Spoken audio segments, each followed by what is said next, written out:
kuni kecha davlatimiz rahbari tomonidan katta video selektor yig'ilishi bo'lib o'tdi. Biz bu video selektorda qatnashib, mahalla yertaligini oldiga qo'yiladigan vazifalar, yangi ko'nikmalarni o'zimiz uchun belgilab oldik. Bu mahalla yertaligiga mahalla faoliyatida ish yuritish uchun juda ham kerakli ko'nik va malakalarni treninglar orqali taqdim etishdi. Bugun biz birlashsak yuksalamiz degan shahar hokimiyati tomonidan tashkil qilingan treningga tashrif buyurdik.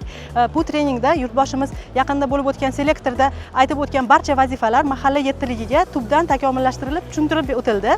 Toshkent shahrida Humo arenada Toshkent shahar hokimligi tashabbusi bilan yertalikka o'quv seminari bo'lib o'tdi.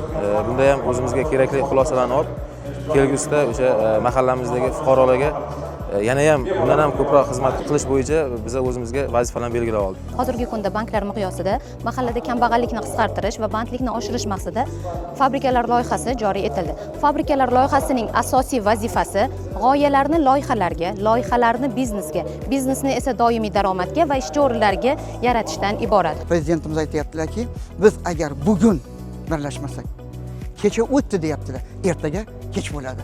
Shu kech bo'lmasligi uchun ham mana bugun Toshkent shahri butun respublikaga ibrat bo'ldi, andoza bo'ldi, birlashtirish mexanizmi, indikatorlarni mana hokimimiz ochib berdilar.